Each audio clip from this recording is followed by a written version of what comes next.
안녕하십니까 세친입니다. 오늘도 좋은 하루 보내시고 계신가요? 네, 오늘은 손절가 잡는 방법에 대해서 짧게 교육 영상을 찍어볼까 합니다. 네, 도담의 영상이나 이제 토츠님 그리고 노스님 그리고 그게 많은 분들이 이제 손절가에 관해서 말씀도 해주시고 영상도 많이 언급을 해주셨는데요. 제 영상은 복습용으로 봐주시면 좋겠습니다. 일단 저 같은 경우는 손절가가 되게 처음에는 난이도가 많이 있었어요. 어려웠고 이거 실전 매매 쓰는 데까지 오래 걸렸던 것 같아요.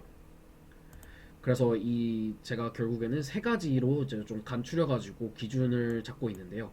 그래서 첫 번째로는 지지와 저항, 피보나치, 파동, 그리고 마지막으로는 플러스로 이평선을 보면서 이제 매매를 하고 있습니다. 그리고 지지 저항 같은 경우에는 이제 매물대가 있는 곳을 좀 먼저 체크를 해야 되는데요.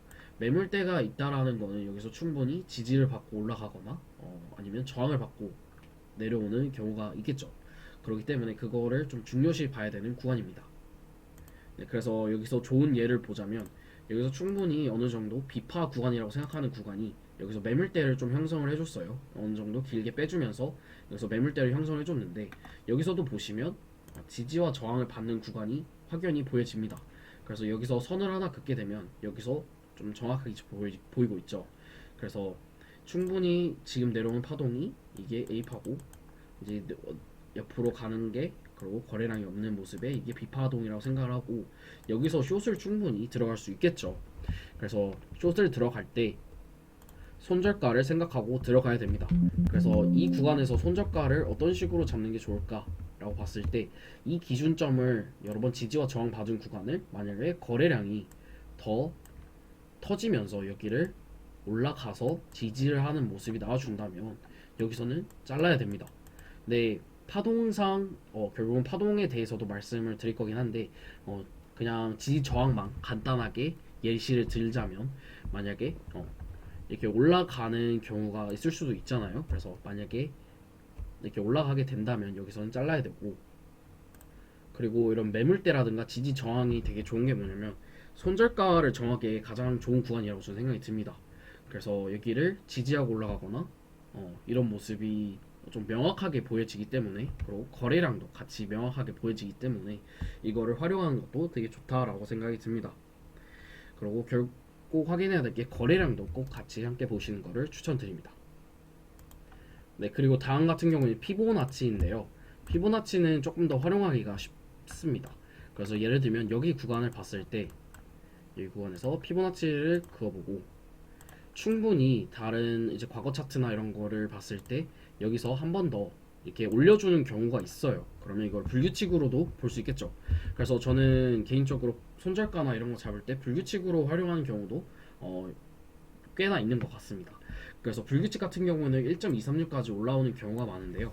그래서 저는 손절가를 이런 식으로 만약에 차트가 나오게 된다면, 여기까지가 차트가 나오게 된다면 여기서부터는 다시 올라오는 이 반등이 거래량 체크를 하는 거는 필수이고, 그리고 올라간다고 했을 때 만약에 차트가 더 위로 올라간다고 했을 때 고점을 한 번 더 넘겨준다고 했을 때 1.236을 넘기는 모습이 나와준다면 거래량도 터져주면서 이거는 잘라야 됩니다. 그래서 이거는 복합 조정이 아니라 이거는 더 올라갈 수 있는 차트라고 다시 판단을 해야 되고 파동 카운팅도 다시 해야 됩니다. 그래서 저는 이런 식으로 차트가 나올 때 매매하는 걸 되게 좋아하는데 그래서 손절가 같은 경우는 1.236 구간에서 잡는 거를 되게 좋아합니다. 그래서 이런 식으로도 피보나치를 이용할 수 있습니다. 네, 그리고 또 다른 예시로는 이번에 최근 차트인데요. 이런 식으로 피보나치를 이제 고점과 저점을 향해서 이제 그었을 때 236 구간에서 지지를 받잖아요. 그러면 여기서 롱타겟을 구간을 했을 때 여기 구간, 여기 아래 0 구간, 0 구간을 손절가로 잡고 들어갈 수도 있습니다. 그래서 이런 식으로도 충분히 피보나치를 활용해서 들어가는 경우도 많고, 또 한 가지는 만약에 처음에 만약에 이게 A, B, C, D 뭐 이렇게 해서 나와주고 2로 한 번은 빠져준다면 그때 같은 경우에는 저는 손절을 하진 않습니다. 그래서 만약에 5개의 파동으로 나오는 모습이 일단은 ABC가 먼저 나와주고 그 다음에 ABCD E로 마무리를 한 것처럼 보여주는 차트가 나와준다면 저는 그때까지는 조금 더 홀딩하는 편인 것 같아요. 그래서 ABCDE는 좀 홀딩을 하는 편이고, 만약에 ABCDE를 피보나치 상으로 봤을 때 이게 비율이 더 많이 나오게 된다면 그때는 손절을 쳐야겠지만, 이런 식으로 거의 바닥 구간에서 ABC가 나와주고 A, B, C, D, E까지 나올 것 같다라는 생각이 들었을 때는 조금 홀딩하는 경우가 다수 있는 것 같아요. 그래서 이런 식으로도 피보나치를 이용하는 경우도 많습니다. 네, 그리고 다음은 파동과도 같이 연계를 할 수 있는 건데요. 예를 들면 A, B, C 느낌으로 C가 좀 길게 나왔을 때 1.38위까지 나올 수 있는 경우가 있잖아요. 그래서 피보나치를 재봤을 때 너무 많이 갔네. 1.38위 1.38위까지 나오는 경우가 있기 때문에 꼭 1대1이 아니더라도 C1, C2, C3를 찾으면서 이런 식으로 피보나치 수치를 보면서 할 수도 있고 A, B, C로 했을 때 1.38위까지 오는 경우일 때 이때도 손절가를 잡기가 되게 유리합니다. 그래서 좀 이거를 같이 이어서 보자면 파동으로 넘어갔을 때 세 번째 파동으로 넘어갔을 때 저희는 ABC하고 임펄스하고 이 구간이 겹치는 구간이 있어요. 그래서 1파동 죄송합니다. 그래서 1파, 2파, 3파, 4파, 5파로 봤을 때 이제 3파 같은 경우에는 저희가 알고 있는 1.618까지 올라오는 경우가 있잖아요. 그리고 거래량도 되게 빠르고 이제 그런 특징과 이제 ABC의 C파의 특징과 나오기 전까지는 구분하기가 어렵습니다. 이제 특징이 비슷하고 구조가 비슷하기 때문에 이거를 봤을 때 대입을 시켜봤을 때 만약에 ABC가 이렇게 나와주고 C파가 이렇게 올라간다면 여기 구간을 봤을 때 3파 같은 경우에 1.618까지 올라가잖아요. 그래서 처음에 ABC라고 봤는데 이제 ABC라고 봤는데 여기서 만약에 숏을 들어간다 쳤을 때 결국 거래량이 더 많이 터져주면서 올라가게 된다면 1.618까지 올라가게 된다면 여기서 손절을 치지 말고 나중에 4파 구간에서 뭐 지그재그든 아니면 어떤 수렴의 형태든 4파의 조정이 나오잖아요. 그때 얼마 정도의 손실이 있든 간에 자르는 게 제일 좋습니다. 그래서 일단 손절가 같은 경우에는 저희가 손실을 최소화해야 되기 때문에 어느 구간에서 저항을 받을 때든 어느 구간에서 이런 식으로 올 때 되돌림이 올 때 자르는 게 저는 가장 좋다라고 생각이 듭니다. 그래서 이런 식으로 파동에서도 같이 연계를 하면서 이어서 한번 해볼 수 있습니다. 네, 그리고 마지막은 약간 엑스트라 느낌인데요. 이평선 같은 경우에는 저는 엄청 크게 이용하진 않는 것 같고 참고 정도 하는 것 같습니다.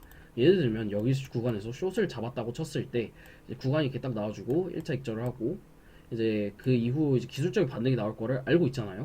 그래서 이 기술적인 반등이 어디까지 나올까 보다가 그럼 주가가 이제 거래량이 좀 터져주면서 주가가 이평선 위에 안착을 했구나.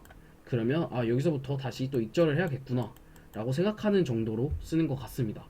그래서 주가가 이제 이평선 위에 안착을 했는지 그런 유무 정도를 보면서 손절가를 정하는 것 같아요.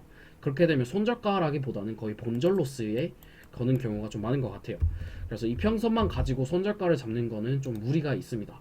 그래서 일단은 제가 세 가지 그리고 플러스 이평선까지 말씀을 드렸는데 이건 하나하나 풀어서 말씀드린 거지 결국은 손절가를 잡을 때는 기준점을 잡을 때는 이 세 가지를 다 한꺼번에 보시면서 잡아야 됩니다. 그래서 일단은 좀 예시를 좀 몇 개를 갖고 왔는데요. 예시를 좀 보면서 한번 다시 보도록 하겠습니다. 네, 일단 예시를 하나 가져와 봤는데요. 만약에 여기서 나온 부분이 A파라고 생각을 했고 그리고 B파가 지금 진행이 되는 이 구간에서 이런 식으로 만약에 한 퍼동 돌려주면서 여기서부터의 일단 기술적인 조정이 나오는 거라고 만약에 예시를 들었을 때 여기서 이 구간을 지켜준다면 롱을 만약에 잡게 됐다라면 파동 카운팅을 하고 다 했었으면 안 하실 수 있지만 이제 예시를 들자면 여기 구간에서 롱을 들어갔을 때 그 이후에 결국은 크게 거래량이 터져주면서 하락 거래량으로 여기 구간을 다 뚫고 내려왔잖아요. 그래서 이런 구간 같은 경우에는 이런 식으로 또 ABC가 작게 보여요. 그리고 추세 반대 방향의 ABC가 보여진다면 한 파동 더 내릴 수 있는 가능성이 높다라고 알고 있죠.